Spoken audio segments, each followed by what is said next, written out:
जनाब ज़हीरा कंबोज साहब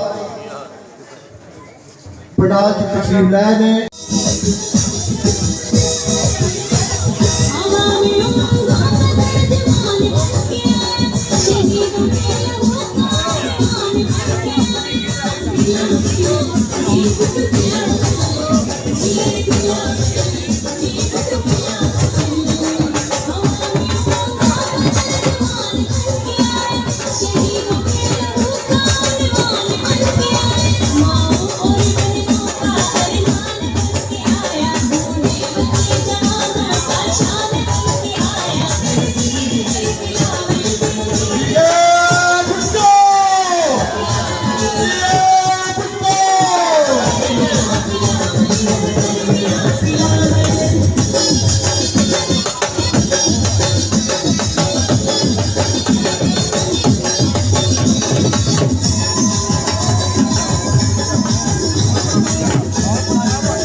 अस्सलाम वालेकुम तमाम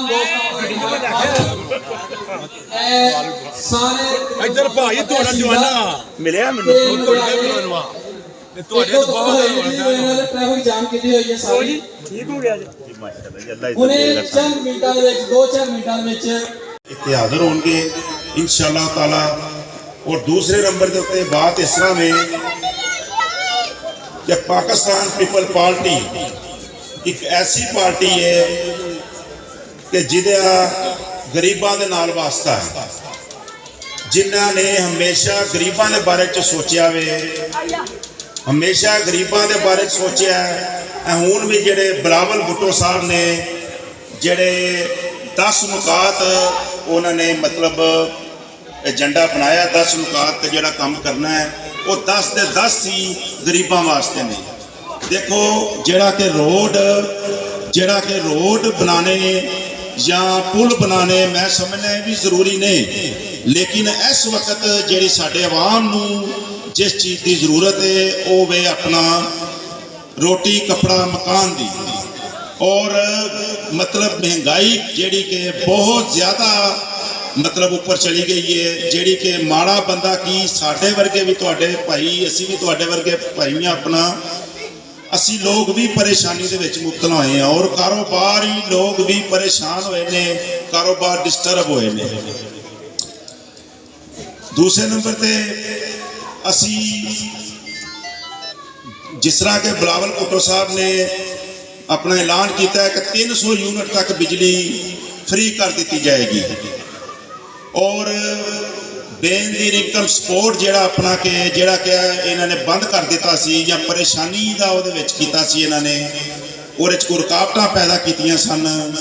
ठीक है जी, ਉਹਦੇ ਵਿੱਚ भी उन्होंने बिलावल साहब ने ऐलान किया वे कि असी बेनदी इनकम सपोर्ट का जिहड़े बंदे नूं 3000 मिल रहा सी या 3500 रुपया मिल रहा सी उन्होंने 7000 रुपया मिलेगा। और इस तो अलावा अगर वो 1 करोड़ बंदा सी उन्होंने वो बंदा भी डबल कर दिता वे सारा जड़ा ना अपना।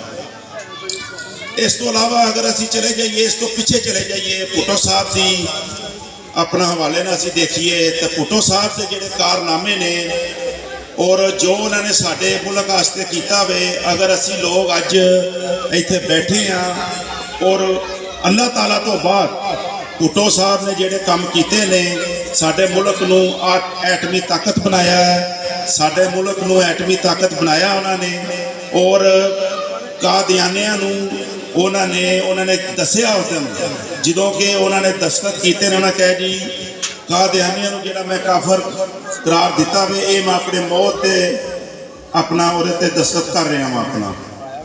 ਲਿਹਾਜ਼ਾ ਭੁੱਟੋ ਸਾਹਿਬ ਨੇ ਇਸ ਤੋਂ ਇਲਾਵਾ ਵੀ ਬਹੁਤ ਸਾਰੇ ਕੰਮ ਕੀਤੇ ਨੇ। ਅਗਰ ਉਹ 5 ਸਾਲ ਹੋਰ ਰਹਿ ਜਾਂਦੇ ਸਾਡੇ ਦਰਮਿਆਨ ਤੇ ਸਾਡਾ ਜਿਹੜਾ ਮੁਲਕ ਹੈ, ਜਿਹੜੇ ਸਾਡੇ ਬੱਚੇ ਸਾਡੀ ਹੈ ਬੱਚੇ ਜਿਹੜੇ ਬਾਹਰ ਜਾ ਕੇ ਲੋਕਾਂ ਦੀਆਂ ਉੱਥੇ ਬਾਹਰ ਦੇ ਮੁਲਕਾਂ 'ਚ ਨੌਕਰੀਆਂ ਕਰ ਰਹੇ ਨੇ, ਔਰ ਅੱਜ ਉਹਨਾਂ ਲੋਕਾਂ ਨੇ ਇੱਥੇ ਆਉਣਾ ਸੀ, ਇਸਲਾਮੀ ਬੈਂਕ ਬਣ ਜਾਣਾ ਸੀ, ਔਰ ਇਸ ਤਰ੍ਹਾਂ ਕਰਕੇ ਸਾਡੇ ਸਾਰੇ ਮਸਾਇਲ ਹੱਲ ਹੋਣੇ ਸਨ।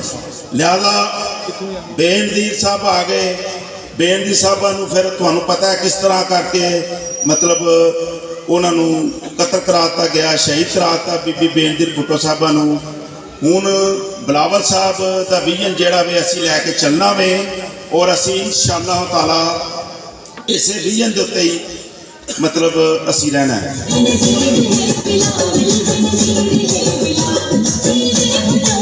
ਇੱਥੇ ਮਾਸ਼ਾਅੱਲਾ ਪੰਡਾਲ ਦੇ ਵਿੱਚ ਤਕਰੀਬਨ 400-500 ਲੋਕ ਨੇ ਜਿਹੜੇ ਕਿ 2-3 ਘੰਟੇ ਤੋਂ ਇੰਤਜ਼ਾਰ ਕਰ ਰਹੇ ਨੇ, ਲੇਕਿਨ ਇੱਥੇ ਹਜੇ ਤੱਕ ਕੋਈ ਵੀ ਕੈਂਡੀਡੇਟ ਨਹੀਂ ਆ ਸਕਿਆ। ਇਹ ਇੱਕ ਕੈਂਡੀਡੇਟ ਸਾਹਿਬ ਦਾ ਮੁਸ਼ੀਰ ਆਇਆ ਜਿਹੜਾ ਕਿ ਇਸ ਟਾਈਮ ਬਿਆਨ ਕਰ ਰਿਹਾ ਹੈ, ਲੇਕਿਨ ਇਸ ਤੋਂ ਇਲਾਵਾ ਕੋਈ ਵੀ ਚੀਜ਼ ਹੋਰ ਇੱਥੇ ਮੁਯੱਸਰ ਨਹੀਂ ਹੈ। ਚੌਧਰੀ ਅਬਾਸ ਸਾਹਿਬ, ਇਸ ਤੋਂ ਇਲਾਵਾ ਸਾਡੇ ਹੋਰ ਵੀ ਦੋਸਤ ਬੈਠੇ ਹੋਏ ਨੇ ਬਹੁਤ ਸਾਰੇ, ਜਿਨ੍ਹਾਂ ਨੇ ਕਿ ਪੀਪਲ ਪਾਰਟੀ ਦੇ ਵਿੱਚ ਸਾਨੂੰ ਵੋਟ ਦੇਣ ਦਾ ਔਰ ਪੀਪਲ ਪਾਰਟੀ ਦੀ ਸ਼ਮੂਲੀਅਤ ਕੀਤੀ ਹੈ। ਅਸੀਂ ਇਹਨਾਂ ਦਾ ਬਹੁਤ ਜ਼ਿਆਦਾ ਦਿਲ ਦੇ ਨਾਲ ਮਸ਼ਕੂਰ ਹਾਂ ਆਪਣਾ, ਔਰ ਅਸੀਂ ਇਹਨਾਂ ਦੇ ਅਹਿਸਾਨਮੰਦ ਹਾਂ। ਔਰ ਇੰਸ਼ਾਅੱਲਾਹ ਤਾਲਾ ਅਸੀਂ ਤੁਹਾਡੇ ਨਾਲ ਸ਼ਾਨਾ ਬਸ਼ਾਨਾ ਮੀਆਂ ਵਦੂਦ ਹਸਨ ਡਾਰ ਸਾਹਿਬ, ਮੀਆਂ ਆਦਰ ਹਸਨ ਡਾਰ ਸਾਹਿਬ ਨੇ ਜਿਸ ਤਰ੍ਹਾਂ ਕਿ ਖਿਦਮਾਤ ਕੀਤੀਆਂ ਨੇ ਇਸ ਇਲਾਕੇ ਦੀਆਂ, ਠੀਕ ਹੈ ਜੀ। ਤੁਹਾਡੇ ਸਾਰੇ ਜਿਹੜੇ ਸਾਡੇ ਬਜ਼ੁਰਗ ਬੈਠੇ ਨੇ, ਸਾਰੇ ਬਜ਼ੁਰਗਾਂ ਦੇ ਮਤਲਬ ਉਹ ਮੀਆਂ ਆਦਰ ਹਸਨ ਡਾਰ ਸਾਹਿਬ ਦੀ ਸ਼ਖਸੀਅਤ ਨੂੰ ਜਾਣਦੇ ਨੇ। ਮੀਆਂ ਆਦਰ ਹਸਨ ਡਾਰ ਸਾਹਿਬ ਦੀ ਸ਼ਖਸੀਅਤ ਨੂੰ ਜਾਣਦੇ ਨੇ ਕਿ ਉਹਨਾਂ ਨੇ ਕੈਸੇ ਇੱਥੇ ਸਾਰੇ ਇਲਾਕਿਆਂ ਦੇ ਵਿੱਚ ਗੈਸ ਪਵਾਈ ਹੈ, ਠੀਕ ਹੈ। ਜਿਸ ਤਰ੍ਹਾਂ ਕਿ ਮੇਰੇ ਭਾਈ ਇੱਕ ਜ਼ਿਕਰ ਕਰ ਰਹੇ ਸਨ ਹੁਣੀ ਥੋੜੀ ਦੇਰ ਪਹਿਲੇ ਕਿ ਜਿਹੜੇ ਲੋਕ ਸਾਡੇ ਤੇ ਆਪਣਾ ਇਹ ਕੀਤੇ ਜਾ ਰਹੇ ਨੇ, ਆਪਣਾ ਸਾਡੇ ਤੇ ਤਸੱਲਤ ਕੀਤੇ ਜਾ ਰਹੇ ਨੇ, ਠੀਕ ਹੈ ਜੀ, ਜਿਹੜੇ ਕਿ ਕਾਟਨ ਦੇ ਸੂਟ ਪਾ ਕੇ ਉਹ ਕਹਿੰਦੇ ਨੇ ਜੀ ਕਿ ਅਸੀਂ ਜਿਨ੍ਹਾਂ ਦੀ ਮਤਲਬ ਧੋਣ ਦੇ ਵਿੱਚ ਸਰੀਆ ਬਹੁਤ ਜ਼ਿਆਦਾ ਵੇ, ਠੀਕ ਹੈ, ਉਹ ਆਪਣੀ ਆਵਾਮ ਦਾ ਹਾਲ ਨਹੀਂ ਪੁੱਛਣਾ ਚਾਹੁੰਦੇ। ਜਿਹੜਾ ਕਿ ਤੁਹਾਨੂੰ ਉਹਦਾ ਸਬੂਤ ਮਿਲ ਗਿਆ, ਜਿਹੜਾ ਕਿ ਇਹ ਜਲਸਾ ਹੋਇਆ ਹੈ ਔਰ ਫਲਾਹ ਤਰੀਨ ਜਲਸਾ ਇੱਥੇ ਹੋਇਆ ਉਹਨਾਂ ਦਾ। ਲਿਹਾਜ਼ਾ ਮੈਂ ਫਿਰ ਮਸ਼ਕੂਰ ਹਾਂ ਤੁਹਾਡਾ, ਤੁਸੀਂ ਬਹੁਤ ਜ਼ਿਆਦਾ ਵੇਟ ਕੀਤਾ ਵੇ, ਤੁਹਾਡੀ ਮਿਹਰਬਾਨੀ ਹੈ। ਤੁਸੀਂ ਥੋੜਾ ਜਿਹਾ ਵੇਟ ਹੋਰ ਕਰੋ, ਇੰਤਜ਼ਾਰ ਹੋਰ ਕਰੋ, ਥੋੜਾ ਇੰਤਜ਼ਾਰ ਹੋਰ ਕਰੋ, 10-15 ਮਿੰਟ। ਸਿਰਫ ਜਿਹੜਾ ਹਾਦਸਾ ਪੇਸ਼ ਆ ਗਿਆ ਉਹਦੀ ਵਜ੍ਹਾ ਤੋਂ ਅਸੀਂ ਬੜੇ ਮਾਜ਼ਰਤ ਖਾਂ ਹਾਂ, ਸਾਡੇ ਸਾਰੇ ਬਜ਼ੁਰਗਾਂ ਨੂੰ ਉਹਦੇ ਵਿੱਚ ਵੇਟ ਕਰਨਾ ਪਿਆ ਵੇ ਜੀ, ਠੀਕ ਹੈ। ਦੂਸਰੇ ਨੰਬਰ ਦੇ ਉੱਤੇ ਜਿਹੜਾ ਕਿ ਸਾਡੇ ਇਸ ਇਲਾਕੇ ਦਾ ਸਭ ਤੋਂ ਮੇਨ ਇੱਕ ਮਸਲਾ ਜਾ ਰਿਹਾ ਸੀ, ਸਾਡੇ ਭਾਈ ਇਹਨਾਂ ਦੀ ਵੀ ਬੜੀ ਕਾਵਿਸ਼ ਹੈ, ਚੌਧਰੀ ਅਬਾਸ ਸਾਹਿਬ ਦੀ ਵੀ, ਚੌਧਰੀ ਸ਼ਹਿਬਾਜ਼ ਸਾਹਿਬ ਦੀ ਵੀ, ਔਰ ਸਾਰਿਆਂ ਦੋਸਤਾਂ ਭਾਈਆਂ ਦੀ, ਬਜ਼ੁਰਗਾਂ ਦੀ, ਕਿ ਜਿਹੜਾ ਕਿ ਕਬਰਸਤਾਨ ਦਾ ਇੱਕ ਮਸਲਾ ਬਹੁਤ ਜ਼ਿਆਦਾ ਇੱਥੇ ਆ ਰਿਹਾ ਸੀ। ਲਿਹਾਜ਼ਾ ਚਲੋ ਅਸੀਂ ਜਿੰਨੇ ਜੋਗੇ ਹੈ ਸਾਂ, ਅਸੀਂ ਅਲਹਮਦੁਲਿਲਾ ਅੱਲਾਹ ਦੀ ਰਜ਼ਾ ਵਾਸਤੇ ਉਹ ਮਾਮਲਾ ਕੀਤਾ ਵੇ, ਠੀਕ ਹੈ ਨਾ ਜੀ। ਬਾਕੀ ਮੋਹਰ ਤੁਸੀਂ ਲਾਣੀ ਹੈ, ਮੋਹਰ ਤੁਸੀਂ ਤੀਰ ਦੇ ਉੱਤੇ ਲਾਣੀ ਹੈ,